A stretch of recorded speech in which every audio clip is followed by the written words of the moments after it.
cuando dicen los derechos de las mujeres. Si acabo de mencionar que nuestra Constitución nos contempla a hombres y mujeres en un plan igualitario para gozar de nuestros derechos humanos, y acabo de mencionar dos instrumentos internacionales importantes que hablan de los hombres y las mujeres, ¿por qué mencionar por separado y hablar de los derechos individualizados de las mujeres? ¿Ustedes saben por qué? ¿No saben? Pues porque siempre a la mujer se le ha coartado ese derecho.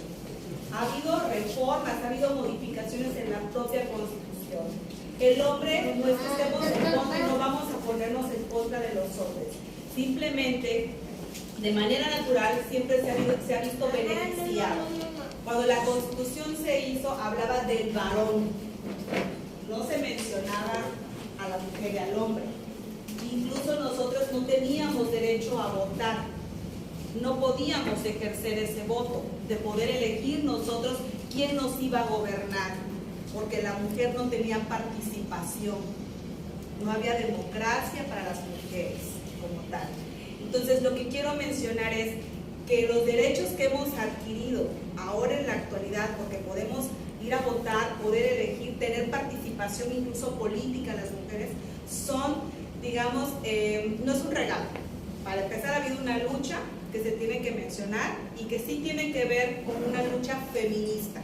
Eso sí lo tenemos que decir y lo tenemos que reconocer. Muchos estarán en contra del feminismo o muchos estarán en contra del feminismo, pero esa lucha es la que nos ha permitido incluso que yo esté aquí frente a ustedes y que ustedes estén escuchando este tema. Las mujeres antes no tenían ese tipo de participación y derecho al voto, no había. Y cuando se logró al principio era simulada y todavía continúa siendo simulada, ¿no? Hay un tema de Chiapas, me parece las Carmelitas o algo así, donde las mujeres las pusieron al frente, ganaron las elecciones, pero se supone el suplente era el esposo, entonces nada más se recibía el cargo y se le entregaba al hombre. Y lo que se busca es que en la actualidad ese derecho se puede ejercer plenamente y libremente, ¿no? Entonces, les hablo de ese derecho que fue uno de los derechos por los que se luchó. Y después luchamos y me meto porque todavía seguimos luchando en el tema de tener un empleo, ¿no? Entonces, las mujeres han luchado para poder tener un trabajo, para poder votar, para poder usar un pantalón.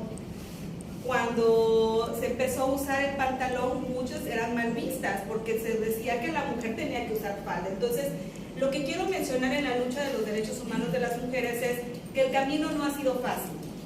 El camino ha tenido no solamente piedras, sino espinas para las mujeres, porque hemos tenido que ir brincando y esquivando algunas piedras, algunas espinas para no lastimarnos. Sin embargo, ahí siguen, menos filosas las espinas, pero ahí siguen, y es un obstáculo todavía para las mujeres para poder accesar a otros derechos.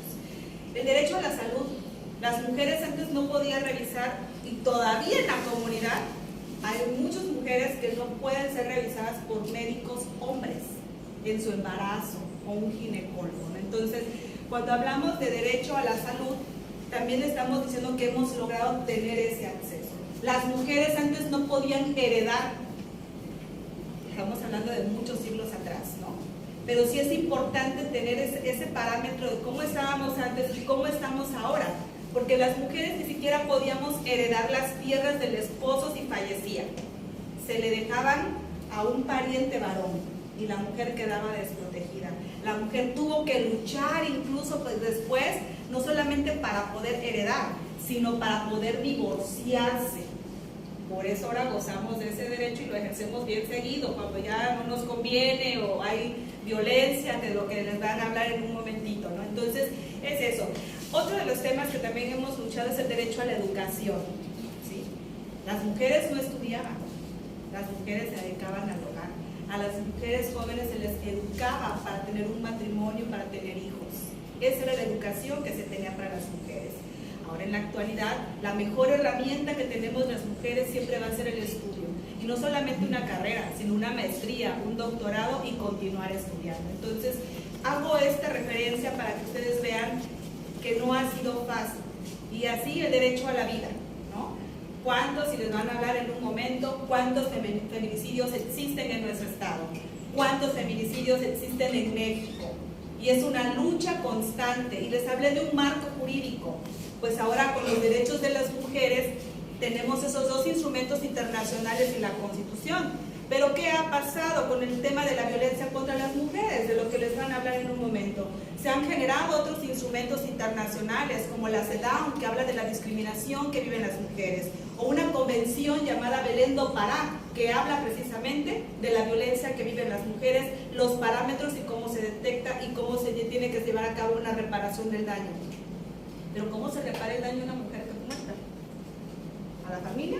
Porque no la pueden revivir. Entonces, el derecho a la vida quiere decir que es un derecho por el que todos estamos luchando, hombres y mujeres. Pero es un derecho que las mujeres seguimos luchando y por eso están las marchas, las manifestaciones y toda esa campaña de una lucha de la no violencia contra las mujeres. Y así les puedo hablar de muchos derechos. Algunos son derechos administrativos que tienen que ver con peticiones que se hacen, derecho de petición, artículo 8, el cuarto que es la salud, el tercero que es la educación, el artículo primero que habla de la no discriminación. Por eso es importante que ustedes sepan que del 1 al 29 los pueden encontrar y los pueden conocer. Ahora, cuando hablamos de mujeres, de los derechos de las mujeres, y digo que no ha sido fácil este camino, es porque es una realidad. Nosotras las mujeres en la actualidad ocupamos un cargo público, pero ese cargo público no siempre es fácil poder ejercerlo, porque existe de algo que también les van a llamar, que es violencia de género y violencia institucional. Y las mujeres seguimos siendo invisibles para muchos hombres en estos temas. Entonces es importante que ustedes sepan que nadie puede atentar contra el ADN de los derechos humanos, que es la dignidad humana. Eso es lo más valioso que nosotros tenemos como seres humanos. El ADN, grábenselo, de los derechos humanos, que son suyos. Yo no se los vine a regalar hoy, ni el partido se los está regalando. Les acabo de decir que por el simple hecho de existir, ella tiene derecho a la educación, derecho a vivir, derecho a decidir. Ella tiene derecho a hacer todo lo que permita la ley con su persona, ¿sí? Entonces, es importante que cada una de ustedes sepa que ahorita en la actualidad tienen incluso la participación política. Pueden ustedes tener esa participación política. Ahorita ya está el 50-50, hay una lucha, ¿no? Ahorita ya hay procedimientos para luchar por esas cuestiones, que también es importante que ustedes poco a poco lo vayan sabiendo, porque les decían, a lo mejor llegan a tener un cargo público, ¿no? Algo que también les quiero decir de los derechos humanos: cuando se comete una violación, tiene que ver por una acción o por una omisión. Quien siempre va a cometer violación a los derechos humanos no son los particulares, es el Estado. Y cuando hablamos del Estado, estamos hablando de la Federación, del Estado y del municipio. Los tres niveles de gobierno. Cualquier servidor público, cualquier funcionario tiene que apegarse al respeto pleno de los derechos humanos que se encuentran en lo que mencioné, que es la Constitución y los instrumentos internacionales, porque esos dos se mencionan también dentro del artículo primero constitucional. Algo también que hay que referir es que los derechos humanos han tomado un rango constitucional con la reforma del año 2011, y eso da mayor auge y mayor importancia en las instancias donde pueden acudir ustedes en caso de una violación a los derechos humanos. A mí me gustaría en esta parte que alguna de ustedes preguntara algo sobre este tema antes de seguir avanzando. Todo está bien. Todo está bien.